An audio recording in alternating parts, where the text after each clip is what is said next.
Shalom, selamat pagi Bapak Ibu serta saudara yang dikasihi oleh Tuhan.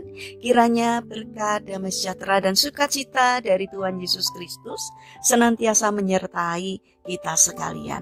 Sebelum kita mendengarkan firman Tuhan dan renungan, marilah kita berdoa.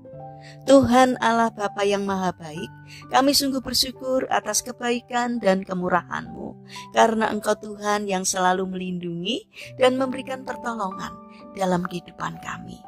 Jika saat ini kami akan mendengarkan sabda firman-Mu, kami memohon Tuhan mengurapi kami dengan Roh Kudus-Mu, agar kami dapat mengerti, memahami, bahkan mampu melaksanakan firman-Mu seturut dengan kehendak-Mu. Terima kasih Tuhan, kami sambut berkat firman-Mu di dalam nama Tuhan Yesus Kristus.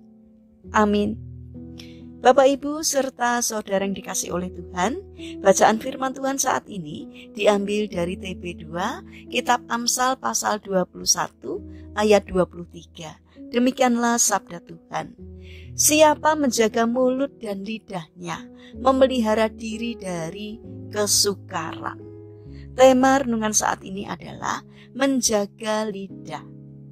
Bapak Ibu serta saudara yang dikasihi oleh Tuhan, di dalam hidup kita sehari-hari, dosa lidah mungkin merupakan dosa yang paling sering kita lakukan. Berbohong, gosip, memfitnah, menggunjingkan orang, marah-marah, mengucapkan kata-kata kotor, berkata jahat, mengeluarkan kata-kata kosong dan sembrono, mengutuki orang, membual, menyombongkan diri, menghujat Tuhan, menghina, atau berbicara tentang hal yang sia-sia adalah serentetan dosa-dosa lidah. Dosa lidah ringan untuk dilakukan, tetapi akibatnya bisa besar dan berlarut-larut. Bapak Ibu serta saudara yang terkasih, ada seorang wanita yang menyebarkan berita bahwa tetangganya telah berselingkuh. Dalam beberapa hari, seluruh warga desa mengetahui berita yang memalukan itu. Tentu saja orang yang menjadi korbannya merasa sakit hati, bahkan tersingkirkan. Wanita yang menjadi sumber berita itu mendapat konfirmasi bahwa apa yang diberitakannya tidak benar. Melihat akibat perbuatannya yang fatal, dengan hati yang menyesal, wanita itu datang kepada hamba Tuhan di desanya dan meminta nasihat apa yang dapat ia lakukan untuk memperbaiki kesalahannya. Ibu, pergilah ke pasar dan belilah seekor ayam. Sembelihlah ayam itu, kemudian dalam perjalanan pulang, cabuti bulu-bulunya dan buang satu persatu di sepanjang jalan. Setelah itu kembalilah ke sini, kata hamba Tuhan itu. Setelah melakukan nasihat itu, wanita tadi kembali kepada si hamba Tuhan. Sekarang pergilah, kumpulkan kembali semua bulu-bulu yang telah ibu buang dan bawa kembali ke sini. Perintah kedua ini pun segera dilaksanakannya. Wanita itu menyusuri jalan yang telah dilaluinya dan berusaha mengumpulkan bulu-bulu yang ditebarkannya di sepanjang jalan. Beberapa jam kemudian ia kembali dengan membawa beberapa helai bulu saja.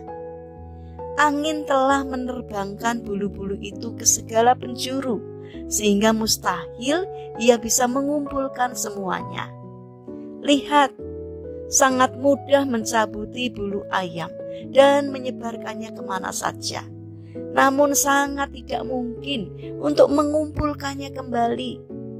Begitu pula dengan sebuah berita. Tidak sulit untuk menyebarluaskan gosip, tetapi sekali diberitakan, kita tidak akan pernah bisa memperbaiki keadaan secara utuh seperti sedia kala, kata hamba Tuhan itu.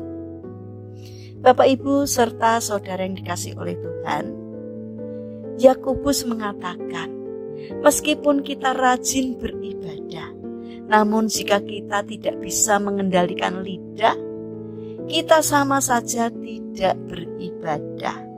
Karena itu, marilah kita berhati-hati dengan lidah kita, dengan menanamkan prinsip cepat untuk mendengar, namun lambat untuk berbicara. Mari kita berdoa. Tuhan Yesus yang Maha Baik, tolonglah kami supaya kami memiliki penguasaan diri yang tinggi, terutama ketika berhadapan dengan sebuah berita yang tidak baik. Demikian juga mampukanlah kepada kami untuk mengendalikan diri dengan berhati-hati menggunakan lidah kami. Bapa yang Maha Baik, kami mendoakan bagi mereka yang mengalami permasalahan dan kesulitan hidup. Kiranya mereka tidak menyerah dalam menghadapi kesulitan, melainkan bangkit berjuang. Kiranya Tuhan memberikan kemampuan sehingga kesulitan yang mereka alami segera dapat teratasi karena campur tangan dan pertolongan Tuhan. Bapa yang Maha Baik, kami berdoa bagi mereka yang terbaring sakit atau mengalami lemah fisik. Kiranya Tuhan memberkati setiap upaya yang mereka lakukan. Kiranya Tuhan berkenan untuk menjamah dan menyembuhkannya. Bapa yang Maha Baik, kami ingin menyerahkan setiap rencana dan aktivitas kami hari ini kepadamu. Berikanlah semangat dan juga ketekunan pada kami di dalam menjalankan karya kami hari ini. Bapa yang Maha Baik, kami berdoa untuk pemerintahan bangsa dan negara kami. Kiranya Tuhan berbelas kasih untuk memberikan hikmat-Mu kepada para pemimpin dan pejabat pemerintahan, agar di dalam menjalankan tugasnya takut akan Engkau. Berikanlah hati yang melayani masyarakat, jauhkan dari tindakan menyalahgunakan jabatan. Biarlah Tuhan yang memberikan hati yang mau melayani. Terima kasih Tuhan, kami percaya bahwa Engkau mendengarkan doa dan permohonan kami. Kami serahkan doa kami hanya di dalam nama Tuhan Yesus Kristus. Amin. Puji Tuhan, Bapak Ibu serta saudara yang terkasih, kiranya firman Tuhan dan renungan hari ini dapat menjadi berkat bagi kita semua. Haleluya.